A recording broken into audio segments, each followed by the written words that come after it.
हिंदी साहित्य संपूर्ण घटना चक्र क्विक रिवीजन विद आरती शर्मा। दोस्तों, आपको मेरा चैनल पसंद आए तो इसे लाइक करें, शेयर करें, सब्सक्राइब करें। साथ ही साथ मेरे वीडियोस के अगले नोटिफिकेशंस को पाने के लिए बेल आइकन को प्रेस करें। हिंदी साहित्य नेट जेआरएफ परीक्षा चयनित विषय आधारित प्रश्न जून 2009 से जुलाई 2018 तक के प्रश्न पत्र दोस्तों हम कर रहे हैं। तो चलिए देखते हैं अपने अगले प्रश्न। दोस्तों, हम कर रहे हैं जुलाई 2018 का प्रश्न पत्र। चलिए देखते हैं अपने अगले प्रश्न। जरा गौर करें, प्रकाशन वर्ष के अनुसार जीवनी परक ग्रंथों का, कैसे ग्रंथों का, जीवनी परक ग्रंथों का सही अनुक्रम क्या है। तो ध्यान दें दोस्तों, सबसे पहले है जीवनी परक ग्रंथ। कौन सा? कलम का सिपाही। किसका है? अमृत राय का। अमृत राय का ग्रंथ है कलम का सिपाही। फिर है कलम का मजदूर। कौन सा? कलम का मजदूर। किसका है ये? तो ध्यान रखें, मदन गोपाल का। मदन गोपाल, ठीक। फिर है आवारा मसीहा। आवारा मसीहा किसका जीवनी परक ग्रंथ है? तो ध्यान रखें, विष्णु प्रभाकर जी का। विष्णु प्रभाकर जी का, ठीक। इसके बाद है व्योमकेश दरवेश। व्योमकेश दरवेश, ठीक है। इनका जीवनी परक ग्रंथ कौन सा है? तो ध्यान से, यह जीवनी परक ग्रंथ किसका है? तो ध्यान रखें दोस्तों, विश्वनाथ त्रिपाठी का। विश्वनाथ त्रिपाठी जी का ग्रंथ है और हजारी प्रसाद द्विवेदी जी के ऊपर आधारित है, ठीक है। ध्यान रखें। वहीं आवारा मसीहा की बात करें तो शरद चंद्र की जीवनी पर आधारित है आवारा मसीहा, जिसके रचनाकार हैं विष्णु प्रभाकर। तो दोस्तों एक बार फिर से सुने। सबसे पहले है कलम का सिपाही, फिर है कलम का मजदूर। ये दोनों की दोनों जीवनी परक ग्रंथ हैं और प्रेमचंद के जीवन पर आधारित हैं। किस पर? प्रेमचंद के जीवन पर आधारित है, ठीक। वहीं प्रेमचंद के जीवन पर आधारित उनकी पत्नी द्वारा यानी उनकी पत्नी का नाम क्या था? शिवरानी देवी। शिवरानी देवी जी के द्वारा लिखी गई जीवनी है दोस्तों। यह जीवनी परक ग्रंथ है। कौन सा? प्रेमचंद घर में। प्रेमचंद घर में, ये भी याद रखें, ठीक। इसके बाद है आवारा मसीहा, विष्णु प्रभाकर जी की जीवनी है। इनके द्वारा लिखी गई है, शरद चंद्र के जीवन पर आधारित है। फिर है व्योमकेश दरवेश जीवनी, जिसकी रचना किसने की? विश्वनाथ त्रिपाठी जी ने। किसको आधार बनाकर? हजारी प्रसाद द्विवेदी जी को। याद रखेंगे, अच्छा प्रश्न है। अगला प्रश्न है, ध्यान दें, प्रकाशन वर्ष के अनुसार, किसके? प्रकाशन वर्ष के अनुसार सुरेंद्र वर्मा के नाटकों का सही अनुक्रम क्या है। तो जरा देखते हैं सुरेंद्र वर्मा जी के नाटकों को। गौर करेंगे दोस्तों, ध्यान दे जरा। सबसे पहले है सुरेंद्र वर्मा जी का नाटक सेतु बंध। कौन सा? सेतु बंध। इसके बाद है आठवां सर्ग। आठवां सर्ग। फिर है एक दूनी एक। एक दूनी एक। इसके बाद है रति का कंगन। रति का कंगन। ये चारों की चारों नाटक सुरेंद्र वर्मा के हैं और चारों बहुत ही इंपॉर्टेंट नाटक हैं। एक बार फिर से सुने, सेतु बंध, आठवां सर्ग, एक दूनी एक, रति का कंगन। ये सभी नाटक किसके हैं? तो ध्यान रखें, सुरेंद्र वर्मा जी के, ठीक। देखते हैं अगला प्रश्न। गौर करेंगे, प्रकाशन वर्ष के अनुसार, जरा ध्यान दें, प्रकाशन वर्ष के आधार पर आलोचनात्मक कृतियों का सही अनुक्रम क्या है। तो जरा ध्यान देंगे, आलोचनात्मक कृतियां हैं दोस्तों। सबसे पहले है हिंदी साहित्य का आदिकाल। हिंदी साहित्य का आदिकाल। इसके बाद है दोस्तों कवि सुमित्रानंदन पंत। कवि सुमित्रानंदन पंत। फिर है दोस्तों मिथक और साहित्य। मिथक और साहित्य। फिर है भारतीय सौंदर्य बोध और तुलसीदास। भारतीय सौंदर्य बोध और तुलसीदास। तो ध्यान दें, हिंदी साहित्य का आदिकाल, ये किसकी आलोचनात्मक कृति है? तो ध्यान रखेंगे, हजारी प्रसाद द्विवेदी जी की, ठीक है। याद रखना, अब एक बार फिर से सुन लें। सबसे पहले है हिंदी साहित्य का आदिकाल, फिर है दोस्तों कवि सुमित्रानंदन पंत, फिर है दोस्तों मिथक और साहित्य, फिर है दोस्तों भारतीय सौंदर्य बोध और तुलसीदास। ये सभी आलोचनात्मक ग्रंथ हैं और किसके हैं तो ध्यान रखें, इनके राइटर अभी नहीं पता मुझे, ठीक है, पता तो है लेकिन मिसमैच हो जाएंगे इसलिए नहीं बता रही हूं मैं, ठीक, क्योंकि रिवीजन नहीं की है मैंने भी। तो अगर आपको आलोचना ग्रंथों और उनके रचनाकारों के बारे में समय काल के अनुसार पढ़ना है तो आप मेरी रामबाण संकलन की प्लेलिस्ट देखें दोस्तों, वहां पर क्रम से सारी रचनाएं दी गई हैं और रचनाकार एक बार जरूर देखना दोस्तों, आपके कॉन्सेप्ट क्लियर हो जाएंगे, ठीक है। बाकी जिन भी दोस्तों को मेरा चैनल नहीं मिलता है तो वे सर्च करें, क्या सर्च करें, हिंदी साहित्यविद आरती शर्मा, हिंदी साहित्यविद आरती शर्मा, ठीक है, ध्यान रखेंगे। आपको मेरे चैनल मिल जाएगा तो चैनल पर विजिट करें, सभी प्लेलिस्ट देखें दोस्तों, एक बार ध्यान से सारी प्लेलिस्ट ओपन करके देखें, ठीक, और उसके बाद इत्मीनान से अपनी पढ़ाई करें। सबसे पहले अगर आप क्रम में स्टार्ट करेंगे तो वन लाइनर क्वेश्चंस की वीडियोस देखना, फिर देखना कौन सी रामबाण संकलन की, फिर देखना घटना चक्र की वीडियोस। इसके अलावा मैं ये कहूंगी जैसा आपको अच्छा लगे आप वैसे देखना, ठीक है। आपका जो पोर्शन कमजोर है पहले आप उसकी वीडियोस देख लेना, ताकि जो 50% आपका रह गया है, जो अधूरा है, जो कमजोर पार्ट है, ठीक है, आपके हिंदी साहित्य का, तो आप उसको मजबूत कर लें दोस्तों, ठीक है, क्योंकि एक ही चीज को जो आपने की हुई है बार बार पढ़ रहे हैं वो तो पहले से ही मजबूत है, उस पर अपना समय क्यों बर्बाद करें, ठीक है। इसलिए उन चीजों पर काम करें, अगर अभी आपके पास समय है, एग्जाम नहीं है तो आप काम करें उन चीजों पर जो आपने अभी तक नहीं की है, ठीक। तो ये कुछ टेक्निक्स हैं आप इस्तेमाल कर सकते हैं। अगर फिर भी किसी के पास समय नहीं है तो आप मेरे नेट JRF वाले जो प्रश्न पत्र हैं आप उन्हें देख लें, ठीक है, आपको काफी ज्यादा मदद मिल जाएगी दोस्तों, ठीक है, काफी ज्यादा मदद मिलेगी नेट JRF वाले प्रश्न पत्रों से, ठीक। इसके अलावा कुछ स्टूडेंट्स की डिमांड आ रही है कि पेपर 1 की तैयारी कराएं आप, तो अभी क्या है कि मेरे पास पेपर 1 अवेलेबल नहीं है, ठीक है, दूसरी एप्स में दिए हुए हैं पर कॉपीराइट का शायद इशू ना हो जाए, इस वजह से मैं नहीं चाह रही हूँ। बाकी मैं देखती हूँ अगर जैसे तैसे होता है तो मैं करूंगी फिर इस चीज को, ठीक। तो अभी क्या करें कि आपको मैंने आज से 2 से 3 दिन पहले की जो वीडियोस है उसमें बताया है कि किस ऐप से आपको पढ़ना है, UGC net JRF Hindi English offline videos, ठीक है, तो आप वो देख लेना, वीडियोस करके है या पेपर मॉक टेस्ट करके कुछ ऐप है, ठीक है, गूगल प्ले स्टोर पर, वहां से डाउनलोड करके आप सारे क्वेश्चन पेपर लगाएं, डेली के हिसाब से एक पेपर लगाएं, टाइमर सेट करके लगाएं, ठीक है, और खुद ही उसकी मार्किंग भी करें बाद में। तो आपको क्या होगा कि क्वेश्चन पेपर जितना ज्यादा आप रिवाइज करेंगे दोस्तों आपके कॉन्सेप्ट उतने क्लियर हो जाएंगे, ठीक। बाकी ध्यान रखिए दोस्तों, अगर मुझे समय मिलेगा तो मैं इस काम को भी जरूर करूंगी, ठीक है। तो ध्यान दे, जरा गौर करेंगे, एक बार फिर से देखें, प्रकाशन वर्ष के अनुसार या प्रकाशन वर्ष के आधार पर आलोचनात्मक कृतियों का सही अनुक्रम क्या है। तो ध्यान दें, हिंदी साहित्य का आदिकाल, कवि सुमित्रानंदन पंत, मिथक और साहित्य, फिर है भारतीय सौंदर्य बोध और तुलसीदास, ठीक है, ये आलोचनात्मक कृतियों का सही अनुक्रम है प्रकाशन वर्ष के आधार पर। अगला प्रश्न देखते हैं दोस्तों, अगला प्रश्न है, जरा ध्यान दें, प्रकाशन वर्ष की दृष्टि से आचार्य नंद दुलारे वाजपेयी जी, ये भी बहुत इंपॉर्टेंट है, इनकी रचनाएं पूछी जाती हैं, ठीक है। तो प्रकाशन वर्ष की दृष्टि से आचार्य नंद दुलारे वाजपेयी जी की आलोचनात्मक, कैसी आलोचनात्मक कृतियों का सही अनुक्रम क्या है। तो दोस्तों सबसे पहले है आलोचनात्मक कृति नंद दुलारे वाजपेयी जी की, कौन सी, जयशंकर प्रसाद, जयशंकर प्रसाद। फिर है आधुनिक साहित्य, कौन सी, आधुनिक साहित्य। फिर है दोस्तों कवि निराला, कवि निराला। फिर है दोस्तों नई कविता, नई कविता। अब एक बार फिर से सुने, सबसे पहले जयशंकर प्रसाद, ठीक है, ये एक नाम भी है नाटककार का, लेकिन ये एक कृति भी है, ठीक। तो याद रखेंगे आलोचनात्मक कृति है जयशंकर प्रसाद, किसकी, नंद दुलारे वाजपेयी जी की। फिर है इनकी कृति आधुनिक साहित्य, किसकी?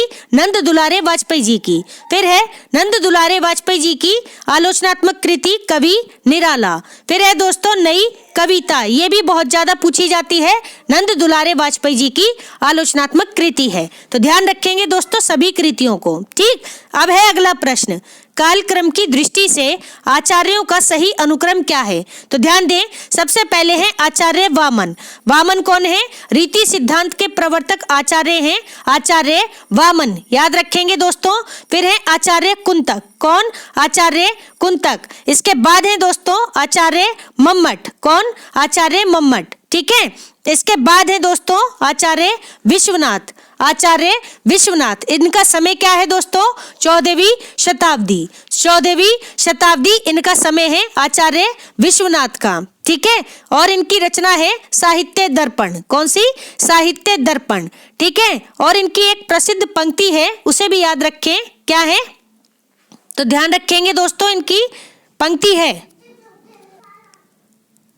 वाक्यम रसात्मकम काव्यम। क्या है पंक्ति? वाक्यम रसात्मकम काव्यम, ये आचार्य विश्वनाथ जी की पंक्ति है, ठीक है। तो ध्यान रखेंगे। देखते हैं अगला प्रश्न, जरा गौर करें, स्थापना है। तो अब शुरू होते हैं दोस्तों स्थापना एवं तर्क वाले प्रश्न। तो जरा गौर करेंगे दोस्तों, स्थापना है। क्या है स्थापना? ध्यान देना जरा। जिस प्रकार हमारी आंखों के सामने आए हुए कुछ रूप व्यापार हमें रसात्मक भावों में मग्न करते हैं, उसी प्रकार भूतकाल में प्रत्यक्ष की हुई कुछ परोक्ष वस्तुओं का वास्तविक स्मरण भी कभी कभी रसात्मक होता है, ठीक है। क्या है स्थापना? ध्यान दें, जिस प्रकार हमारी आंखों के सामने आए हुए कुछ रूप व्यापार हमें रसात्मक भावों में मग्न करते हैं, उसी प्रकार भूतकाल में प्रत्यक्ष की हुई कुछ परोक्ष वस्तुओं का वास्तविक स्मरण भी कभी कभी रसात्मक होता है, ठीक है। तो ये क्या है? स्थापना है। ध्यान रखेंगे दोस्तों। देखते हैं तर्क क्या है? क्योंकि, अच्छा स्थापना क्या है? सही है, स्थापना सही है। और तर्क है क्योंकि तब हमारी मनोवृत्ति स्वार्थ या शरीर यात्रा के रूखे विधानों से हटकर शुद्ध भाव क्षेत्र में स्थित हो जाती है, ठीक है। तर्क क्या है? क्योंकि तब हमारी मनोवृत्ति स्वार्थ या शरीर यात्रा के रूखे विधानों से हटकर शुद्ध भाव क्षेत्र में स्थित हो जाती है। तो ये बात भी बिल्कुल सही है, ध्यान रखेंगे। तो स्थापना भी सही है और तर्क भी सही है। स्थापना क्या थी? एक बार फिर से सुने। जिस प्रकार हमारी आंखों के सामने आए हुए कुछ रूप व्यापार हमें रसात्मक भावों में मग्न करते हैं, उसी प्रकार भूतकाल में प्रत्यक्ष की हुई कुछ परोक्ष वस्तुओं का वास्तविक स्मरण भी कभी कभी रसात्मक होता है, ठीक है। तर्क है क्योंकि तब हमारी मनोवृत्ति स्वार्थ या शरीर यात्रा के रूखे विधानों से हटकर शुद्ध भाव क्षेत्र में स्थित हो जाती है, ठीक है। याद रखेंगे स्थापना और तर्क दोनों ही सही हैं, ठीक है, दोनों ही सही हैं। देखते हैं अगला प्रश्न।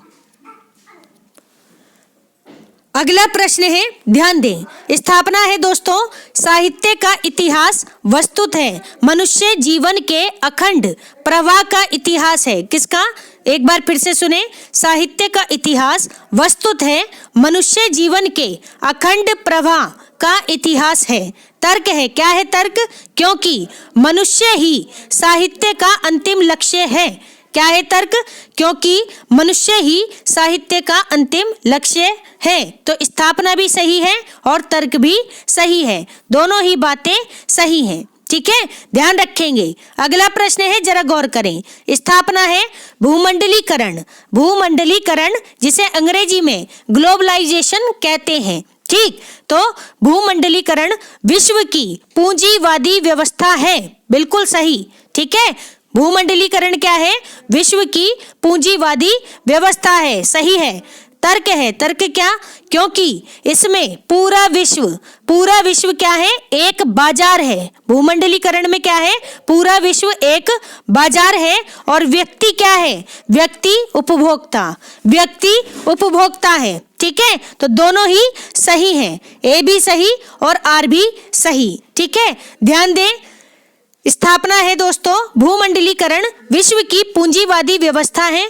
तर्क है क्योंकि इसमें पूरा विश्व एक बाजार है और व्यक्ति उपभोक्ता है। ठीक है, दोनों ही बातें सही हैं, ध्यान रखेंगे।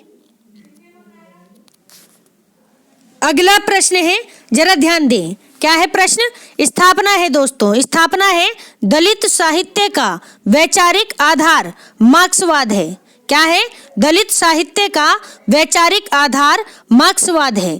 तर्क क्या है, तर्क है दोस्तों क्योंकि इसमें वर्ग संघर्ष की हिमायत की गई है, क्योंकि इसमें वर्ग संघर्ष की हिमायत की गई है। ठीक है, तो ये है तर्क। अब ध्यान दें, स्थापना क्या है, गलत है, स्थापना गलत है। क्या है स्थापना, दलित साहित्य का वैचारिक आधार मार्क्सवाद है, ये बात बिल्कुल गलत है। जबकि तर्क है क्योंकि इसमें वर्ग संघर्ष की हिमायत की गई है, ये बात भी बिल्कुल गलत है। दोनों ही बातें गलत हैं, यानी स्थापना भी गलत है और तर्क भी गलत है। ठीक है, अब देखते हैं अगला प्रश्न, स्थापना है, जरा गौर करें, क्या है स्थापना, अस्तित्ववाद सामाजिक कल्याण और सह अस्तित्व का दर्शन है। क्या है, अस्तित्ववाद सामाजिक कल्याण और सह अस्तित्व का दर्शन है, यह है स्थापना।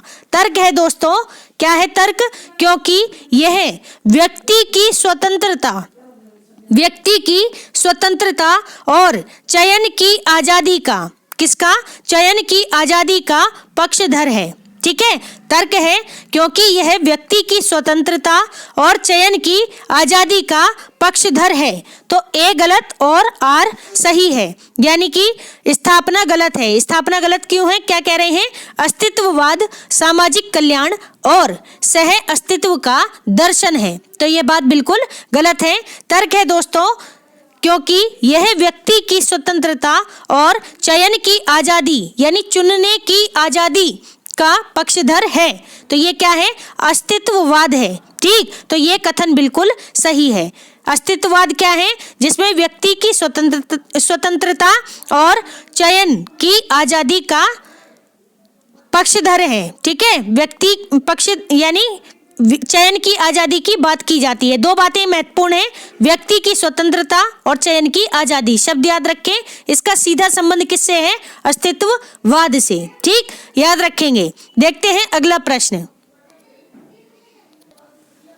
अगला प्रश्न है, गौर करेंगे दोस्तों, क्या है, स्थापना है, ध्यान देना जरा, वासना या संस्कार वंशानुक्रम से चली आती हुई दीर्घ भाव परंपरा का मनुष्य जाति की अंतः प्रकृति में निहित संचय नहीं है। ठीक है, एक बार फिर से सुने, वासना या संस्कार वंशानुक्रम से चली आती हुई दीर्घ भाव परंपरा का मनुष्य जाति की अंतः प्रकृति में निहित संचय नहीं है, यह है स्थापना। ठीक है, जो कि गलत है। ठीक, तर्क है, इसी कारण भारतीय आचार्यों की यह मान्यता पश्चिम की मनोविश्लेषणवादी, कैसी, पश्चिम की मनोविश्लेषणवादी सामूहिक अवचेतन की अवधारणा से पुष्ट है, तो ये बात भी बिल्कुल गलत है। ठीक, अब ध्यान दें, एक बार फिर से सुने, यानी ए भी गलत है और आर भी गलत है, स्थापना भी गलत है और तर्क भी गलत है। तो जरा ध्यान दें, स्थापना क्या है, वासना या संस्कार वंशानुक्रम से चली आती हुई दीर्घ भाव परंपरा का मनुष्य जाति की अंतः प्रकृति में निहित संचय नहीं है। ठीक, ये गलत है। तर्क है, इसी कारण भारतीय आचार्यों की यह मान्यता पश्चिम की मनोविश्लेषणवादी सामूहिक अवचेतन की अवधारणा से पुष्ट है, तो ये बात भी गलत है। ठीक है, यानी स्थापना भी गलत और तर्क भी गलत। ठीक, अब देखते हैं अगला प्रश्न। अगला प्रश्न है, जरा ध्यान दे दोस्तों, क्या है प्रश्न, स्थापना है, क्या है, किसी काव्य का श्रोता या पाठक, किसी काव्य का श्रोता या पाठक जिन विषयों को मन में लाकर रति, करुणा, क्रोध, उत्साह इत्यादि भावों तथा सौंदर्य रहस्य, गांधीर्य आदि भावनाओं का अनुभव करता है, वे अकेले उसी के हृदय से संबंध रखने वाले होते हैं। ठीक, देखना क्या जबरदस्त बातें हैं, ध्यान से सुने। स्थापना है किसी काव्य का श्रोता या पाठक। मान लो कोई श्रोता है या पाठक है जिन विषयों को मन में लाकर रति, करुणा, क्रोध, उत्साह, रति, करुणा, क्रोध, उत्साह इत्यादि भावों तथा सौंदर्य, रहस्य, गांधीर्य आदि भावनाओं का अनुभव करता है, वे अकेले उसी के हृदय से संबंध रखने वाले होते हैं। ठीक, तो ये बात क्या है? ये बात है बिल्कुल गलत। ठीक, गलत है ये। अब तर्क है, तर्क क्या? क्योंकि उपर्युक्त सभी विषय और भाव, विषय और भाव का क्या मतलब है? रति, करुणा, क्रोध और उत्साह। ठीक है, ये सभी क्या है? विषय हैं और भाव हैं। ठीक, अब ये विषय और भाव मनुष्य मात्र की भावनात्मक सत्ता पर, किस पर? मनुष्य मात्र की भावनात्मक सत्ता पर प्रभाव डालने वाले होते हैं। तो ये बात क्या है? बिल्कुल सही है। ठीक है, ये बात क्या है? बिल्कुल सही है, ध्यान रखेंगे। सबसे पहले है स्थापना, जिसमें कह रहे हैं कि किसी काव्य का श्रोता या पाठक जिन विषयों को मन में लाकर रति, करुणा, क्रोध, उत्साह इत्यादि भावों तथा सौंदर्य, रहस्य, गांधीर्य आदि भावनाओं का अनुभव करता है, वे अकेले उसी के हृदय से संबंध रखने वाले होते हैं। ठीक, तर्क है, तर्क क्या? क्योंकि उपर्युक्त सभी विषय और भाव मनुष्य मात्र की भावात्मक सत्ता पर प्रभाव डालने वाले होते हैं। ठीक है, ध्यान रखेंगे दोस्तों। तो स्थापना गलत है जबकि तर्क बिल्कुल सही है। ठीक, देखते हैं अगला प्रश्न। अगला प्रश्न है, जरा ध्यान दें, क्या है प्रश्न? स्थापना है, यह दृष्टिकोण पूर्णतः स्थापित है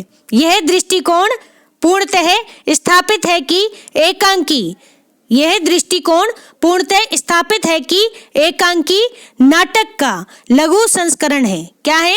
एकांकी नाटक का लघु संस्करण है। जो एकांकी है वो क्या है? नाटक का लघु संस्करण है। ठीक, यानी इस दृष्टि से अगर हम देखें तो नाटक क्या हो गया? नाटक दीर्घ संस्करण हो गया। ठीक है, तो ये बात भी ध्यान रखें, उल्टी तरह से भी इसको हम पढ़ सकते हैं। ठीक, तो स्थापना है जो कि गलत है, ये बात गलत है, ऐसा है। ठीक, तो जो अभी मैंने कहा वो गलत हो गई बात। अब ध्यान दें तर्क पर। तर्क क्या है? क्योंकि पूर्णकालिक नाटक को काट छाट कर, कैसा? काट छाट कर नाट्य कार्य अथवा नाटकीय संघर्ष का पूर्ण विकास प्रदर्शित नहीं किया जा सकता है। क्या कह रहे हैं? ध्यान देना जरा।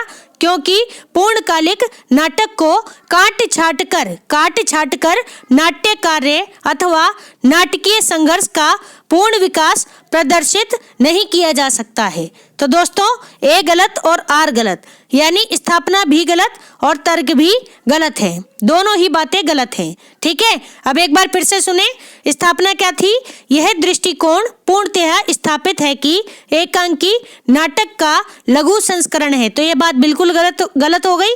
ठीक है, तर्क क्या है? क्योंकि पूर्णकालिक नाटक को काट छाट कर नाट्य कार्य अथवा नाटकीय संघर्ष का पूर्ण विकास प्रदर्शित नहीं किया जा सकता है। तो ये बात भी बिल्कुल गलत हो गई। अब देखते हैं स्थापना, जरा ध्यान देना दोस्तों। अगला प्रश्न है, गौर करेंगे। स्थापना है, क्या है स्थापना? वस्तु में सौंदर्य एक ऐसी शक्ति या ऐसा धर्म है जो दृष्टा के जो दृष्टा को आंदोलित और हिल्लोलित कर सकता है, और दृष्टा में भी ऐसी शक्ति है, एक ऐसा संवेदन है जो द्रष्टव्य के सौंदर्य से चालित और हिल्लोलित होने की योग्यता देता है। ठीक है, क्या है स्थापना? ध्यान दे दोस्तों, वस्तु में सौंदर्य एक ऐसी शक्ति या ऐसा धर्म है जो दृष्टा को आंदोलित और हिल्लोलित कर सकता है, और दृष्टा में भी ऐसी शक्ति है, एक ऐसा संवेदन है जो द्रष्टव्य के सौंदर्य से चालित और हिल्लोलित होने की योग्यता देता है। तो ये बात बिल्कुल सही है। ठीक है, तर्क है। तर्क क्या है? जरा ध्यान दे दोस्तों, तर्क है क्योंकि दृष्टा और द्रष्टव्य, क्योंकि दृष्टा और द्रष्टव्य, ठीक है, इनमें एक ही समान धर्मी तत्व अंतर्निहित है। क्योंकि इनमें एक ही समान धर्मी तत्व अंतर्निहित है, तो ये बात भी सही है, यानी तर्क भी सही है और स्थापना भी सही है और तर्क भी सही है। ठीक है, एक बार फिर से सुन ले। स्थापना है वस्तु में सौंदर्य एक ऐसी शक्ति। अब मान लो कोई वस्तु है, उसके सौंदर्य की बात कर रहे हैं। ठीक है, कोई भी चीज है, ठीक है, हर चीज अपने आप में सुंदर है। ठीक, आपकी दृष्टि सुंदर है तो सब कुछ सुंदर है। ठीक है, आपकी दृष्टि ही अच्छी नहीं है तो हर चीज में आपको कमी दिखाई देगी। कुल मिलाकर बात ये है। ठीक, अब जरा देखते हैं एक बार पंक्तियों को, ध्यान देना जरा। वस्तु में सौंदर्य एक ऐसी शक्ति या ऐसा धर्म है जो दृष्टा को आंदोलित और हिल्लोलित कर सकता है, और दृष्टा में भी ऐसी शक्ति है, एक ऐसा संवेदन है जो द्रष्टव्य के सौंदर्य से चालित और हिल्लोलित होने की योग्यता देता है। ठीक, अब देखते हैं तर्क। तर्क क्या है? क्योंकि दृष्टा और द्रष्टव्य में एक ही समान धर्मी तत्व अंतर्निहित है।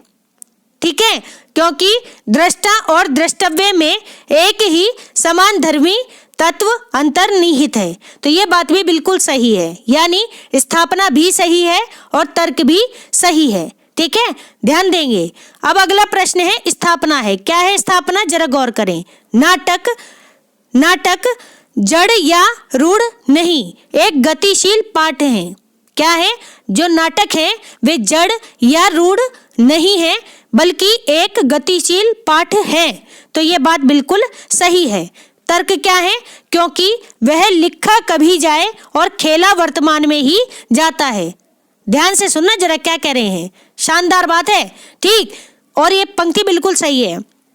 ये कह रहे हैं कि नाटक जड़ या रूढ़ नहीं, बल्कि क्या है? एक गतिशील पाठ है। यानी गतिशील कैसे? क्योंकि वह कभी भी लिखा जाए, वह लिखा कभी भी जाए, लेकिन खेला वह वर्तमान में ही जाता है। ठीक है, तो कहने का मतलब यह है कि देखो कितने सारे नाटक लिखे गए हैं। ठीक, अब ऐसा तो नहीं कि जब लिखे गए थे तभी खेले जाते थे। ठीक, हम देखते हैं कि आज भी कितने पुराने नाटकों पर फिल्में बन रही हैं। ठीक है, रंगमंच पर दर्शाए जाते हैं, तो ये जरूरी नहीं है, ये कभी भी लिखा जा सकता है, लेकिन जो प्ले किया जाता है वो उसका जो रंगमंच पर क्या बोलते हैं, दर्शाते हैं। ठीक है, दर्शकों के सामने जो प्रदर्शन करते हैं नाटकों का, तो ध्यान रखिए वह वर्तमान में ही होता है। ये पंक्ति बहुत महत्वपूर्ण है, इसको ध्यान रखना जरा। ठीक, नाटकों के संदर्भ में। ठीक, तो दोनों ही बातें सही है दोस्तों, स्थापना भी सही है और तर्क भी सही है। अगला प्रश्न है स्थापना है, जरा ध्यान दें। क्या है स्थापना? कविता में चित्रित प्रेम निजी होता है। ये क्या कह रहे हैं कि जो कविता है उसमें जो प्रेम का चित्रण किया जाता है वह कैसा होता है? निजी होता है। कैसा? निजी होता है। ठीक, तो ये क्या है? ये बात हो गई गलत। ठीक, कविता में चित्रित प्रेम निजी होता है, तो ये बात गलत है। अगर निजी होता है, लिख रहे हैं उस आधार पर, निजी भावनाएं हैं, वो पर्सनल एक्सपीरियंसेस हैं सबके अपने अपने। ठीक, लेकिन जब वो कविता में आ गए और जब लोगों तक पहुंचे तो वो सामाजिक हो गए। ठीक, इस पंक्ति को ऐसे समझें आप। तो ध्यान दें, कविता में चित्रित प्रेम निजी होता है, ये बात गलत है। ठीक, क्योंकि प्रेम सामाजिक भाव नहीं है। दोस्तों, सामाजिक भाव कैसे नहीं है? सामाजिक भाव कैसे नहीं है? समाज में चर्चा का और चिंता का विषय है प्रेम। ठीक है, समाज में हम देखते हैं वर्तमान समाज की कितनी बड़ी समस्या है प्रेम की। ठीक है, जो एक चिंता का विषय बनी हुई है। ठीक, तो ध्यान दें, जो प्रेम करते हैं वो भी चिंता में रहते हैं, और जो नहीं करते हैं और जो दूसरों को भी नहीं करने देते। ठीक है, जो लव मैरिज का कॉन्सेप्ट है आप समझते होंगे। ठीक, तो मतलब बहुत कुछ है समाज में ऐसा। ठीक, तो ध्यान देना कि अब ये पंक्ति को जोड़े इससे, क्योंकि प्रेम सामाजिक भाव नहीं है। ऐसे लोग जो इन बातों का विरोध करते हैं, ठीक, तो उनके हिसाब से प्रेम क्या हो गया? सामाजिक नहीं हो सकता। ठीक है, यानी कि लोग अपने हिसाब से ही अपने नियम कानून बनाते हैं, यानी जो परंपराएं चली आ रही हैं, रूढ़िवादी व्यक्ति जो होते हैं वो क्या करते हैं कि जो चीजें चली आ रही हैं उन्हीं को मानते हैं, परिवर्तन चाहते नहीं है समाज में। लेकिन हमें समाज समय के अनुसार समाज में हमें परिवर्तन करना बहुत जरूरी है। ठीक है, तो दोस्तों मनुष्य की प्रगति ही नहीं हो पाएगी अगर वह एक ही परिपाटी पर चलता रहा। ठीक है ना, तो समय के साथ साथ जैसे जैसे समय में परिवर्तन होता है, ठीक है, स्थितियां परिस्थितियां बदलती हैं, तो हमें अपने आप को भी बदलना चाहिए, जरूरी है, समय की मांग है दोस्तों। ठीक है, और संसार क्या है? संसार परिवर्तनशील है, बदलता रहता है, हर क्षण बदलता है। आप भी हर क्षण बदलते हैं। ठीक है, आप एक पल में कुछ हैं, दूसरे पल ही कुछ हो जाते हैं। तो ये क्या है? ये प्रकृति का नियम है, ये आप नहीं कर रहे हैं, ये आप न करेंगे तो भी और ना करेंगे तो भी ये होता, ये सब होगा ही, मतलब होता ही है। आप चाहें या ना चाहें, ये आपकी इच्छा पर नहीं होती। ये कुछ चीजें हैं जो प्राकृतिक हैं, आप नहीं बदल सकते, वो होकर ही रहेंगी। ठीक है, तो ये कुछ बातें हैं। तो क्या कह रहे हैं कि क्योंकि प्रेम सामाजिक भाव नहीं है, तो ये बात गलत है दोस्तों। समाज का निर्माण ही प्रेम से होता है।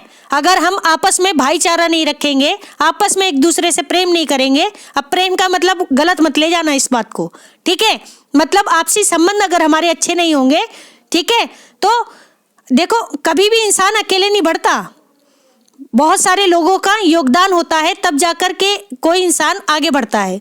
एक बच्चा जब समाज में जन्म लेता है तो आता तो अकेले है, लेकिन जब वो धरती पर आता है तो लोगों से ही घिरा होता है, ये बात रखें, और जब तक जीता है लोगों से ही घिरा रहता है।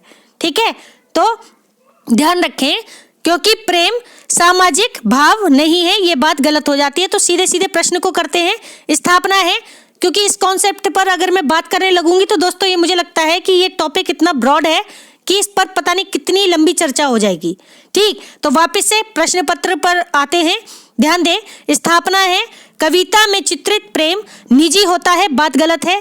तर्क है, क्योंकि प्रेम सामाजिक भाव नहीं है, ये बात भी गलत है। यानी ए और आर दोनों ही गलत हैं, ए और आर दोनों ही गलत हैं, ध्यान रखेंगे। ठीक है, यानी स्थापना भी गलत और तर्क भी गलत। ठीक है, तो दोस्तों हमारा आज का ये वीडियो यहीं समाप्त होता है। Thanks for watching. अगर आपको मेरे वीडियोस पसंद आ रहे हैं तो इन्हें लाइक करें, शेयर करें, मेरे चैनल को सब्सक्राइब करें, साथ ही साथ मेरे वीडियोस के अगले नोटिफिकेशंस को पाने के लिए बेल आइकन को प्रेस करें। धन्यवाद दोस्तों।